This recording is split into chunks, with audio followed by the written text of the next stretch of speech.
Hi. So நான் வந்து இப்போது மயாமியில் இருக்கேன்.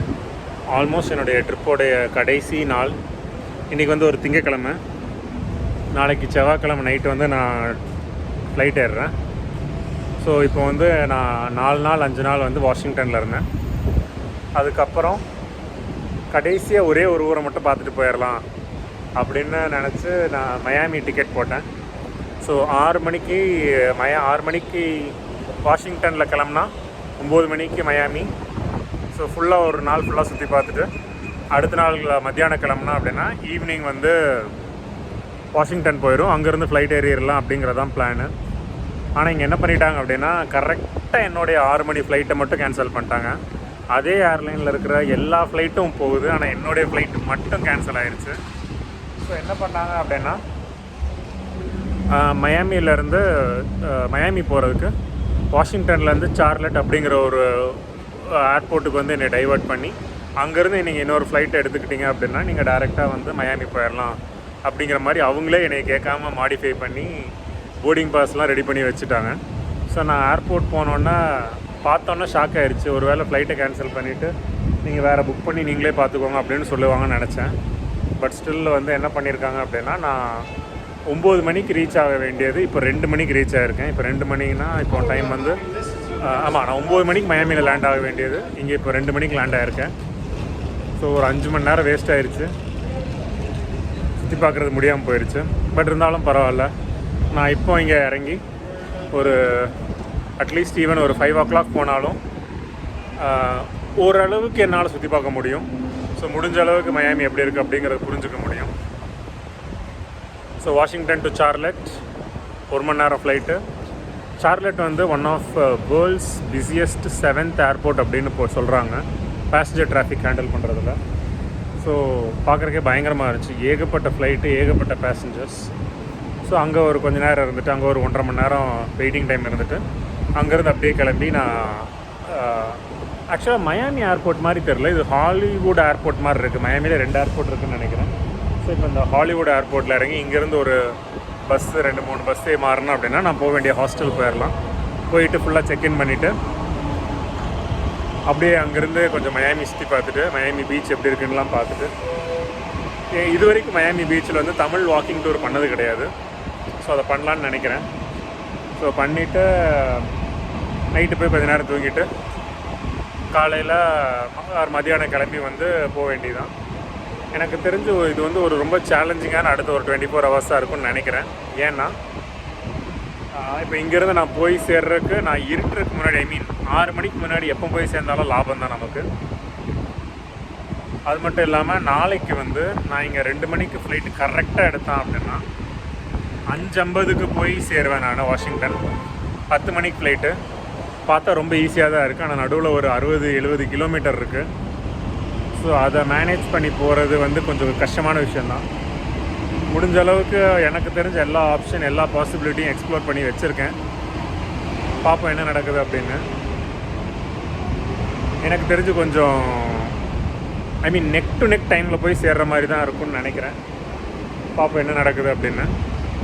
ஸோ இதை மயாமி என்ஜாய் பண்ணுறதா நாளைக்கு சேலஞ்சை எப்படி பார்க்குறதுன்னு தெரியல. ஸோ முடிஞ்ச அளவுக்கு மயாமியை ஷூட் பண்ணிவிட்டு கரெக்டாக ஃப்ளைட்டுக்கு நம்மளை கொண்டு போய் சேர்த்துரும் அப்படிங்கிற நம்பிக்கையில் இருக்கேன். ஸோ இப்போ இங்கேருந்து ஒரு ஷட்டில்லேருந்து இன்னொரு ட்ரெயின், அதுக்கப்புறம் ஒரு பஸ்ஸு 2.5 மணி நேரத்தில் நான் போக வேண்டிய ஹாஸ்டல் போயிடலாம்னு நினைக்கிறேன். சுற்றி பார்ப்போம் எப்படி இருக்குன்னு பார்த்துட்டு. மயாமி எனக்கு தெரிஞ்சு கடைசி ஸ்டாப் 5வது ஸ்டேட்டுன்னு நினைக்கிறேன். இது வரைக்கும் நீங்கள் பார்த்துக்கிட்டு இருந்தீங்க அப்படின்னா ரொம்ப நன்றி. முடிஞ்ச அளவுக்கு ஒரு லோக்கல் ட்ராவலராக யூஎஸை பார்க்க ட்ரை பண்ணியிருக்கேன். ஒரு புதுசாக வந்த ஒரு ஆள் யூஎஸை புரிஞ்சுக்க ட்ரை பண்ணுற மாதிரி பார்க்குறேன் நான். சப்போஸ் உங்களுக்கு ஏதாவது யூஸாக இருந்துச்சுன்னா ரொம்ப மகிழ்ச்சி. ஏதாவது உங்களுக்கு டவுட் இருந்துச்சுன்னா கூட கமெண்ட் பண்ணுங்கள். முடிஞ்ச அளவுக்கு ஹெல்ப் பண்ணுறேன். நன்றி.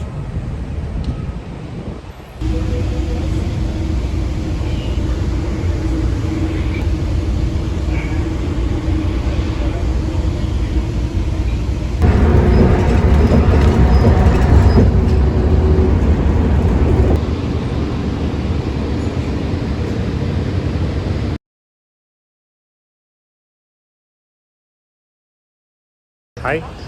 ஸோ இப்போது மயாமி வந்திருக்கேன்.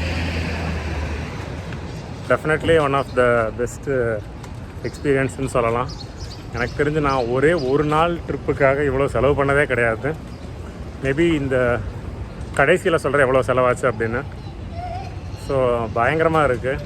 இது வரைக்கும் பார்த்த ஃபஸ்ட்டு 1 hour. ஸோ ட்ரெயினில் இறங்கி ஃப்ளைட்டில் இறங்கி 2-3 ட்ரெயின் ஏறி நான் இருக்க வேண்டிய ஹாஸ்டலுக்கு வந்துட்டேன். ஹாஸ்டலை பற்றி மட்டுமே நான் தனியாக ஒரு வீடியோ போடுறேன். ஸோ இப்போ அப்படியே பீச்சுக்கு போயிட்டு சுற்றி பார்க்கலான் இருக்கேன். ஸோ மயாமிங்கிறது வந்து இந்த சவுத் பீச் அப்படின்னு ஒன்று இருக்குது. சவுத் பீச் வந்து சுற்றி பார்த்துட்டு அப்படியே வந்து நார்த் பீச், மிட் பீச், அப்புறம் இன்னும் 2-3 ஸ்பேசஸ்லாம் இருக்குது. ஸோ அதெல்லாம் போய் பார்த்துட்டு நாளைக்கு வந்து பிரிக்கல் அப்படின்னு ஒரு இடம் இருக்குது. ஸோ பிரிக்கல் பார்த்துட்டு அப்படியே வந்து கிளம்பலாம் அப்படின்னு தான் பார்க்குறேன் நான்.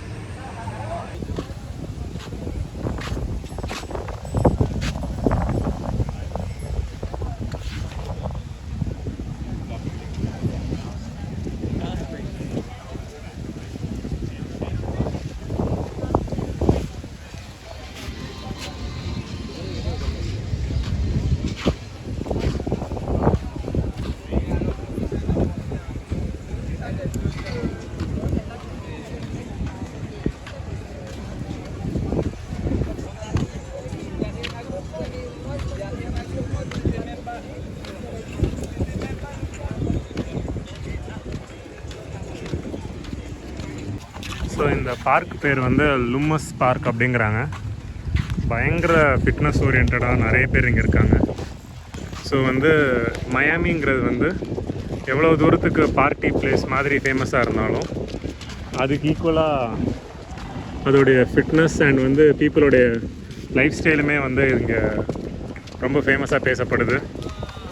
லைக் நீங்கள் பார்த்தீங்க அப்படின்னா கிட்டத்தட்ட எல்லாருமே ஒர்க் அவுட் பண்ணிகிட்ருக்காங்க. ஸோ அங்கே வந்து ஒரு நிறைய பேர் நடந்து போய்கிட்டு இருக்காங்க. ஸோ இது பார்த்தா அப்படியே வந்து புக்கெட்டு, டனாங்லாம் கூட இந்த மாதிரி அட்மாஸ்ஃபியர் இருக்கும். பீச் வாலிபால் விளாடுறாங்க.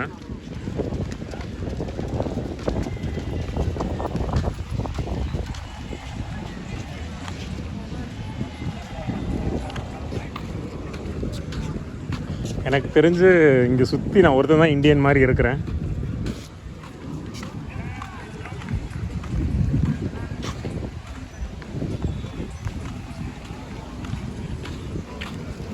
ஸோ இந்த வழியாக அப்படியே நம்ம பீச்சுக்கும் போகலாம்.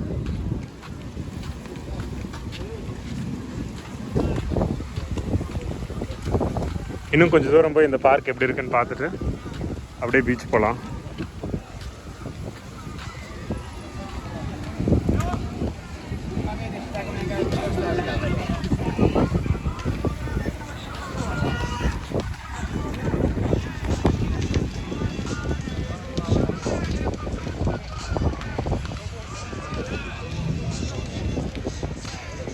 இங்கே பீச் வாலிபால் ரொம்ப ஃபேமஸான ஸ்போர்ட்டாக இருக்குது.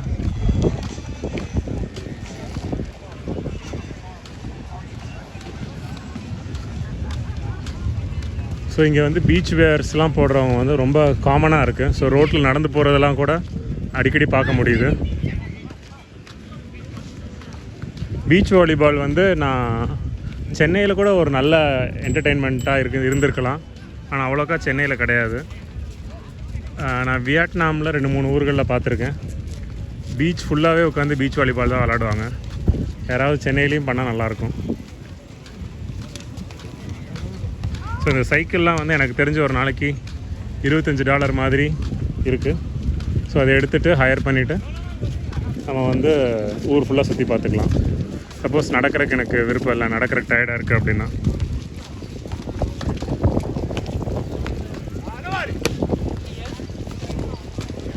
ஃபேமிலியோடு இருக்காங்க.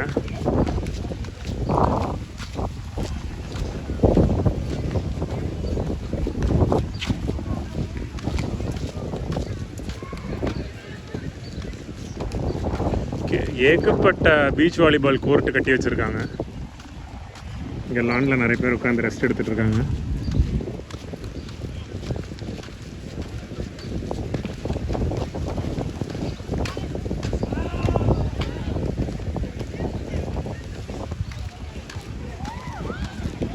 ஒர்க் அவுட் பண்ணுறவங்களாம் பயங்கரமாக இருக்காங்க. பார்த்தீங்க முன்னாடி 2 பேர் வர்றாங்க. பயங்கர ஃபிட்னஸ் ஃப்ரீக்காக இருக்கிறவங்க நிறைய பேர் மயாமியில் வந்து இருக்கிறாங்க.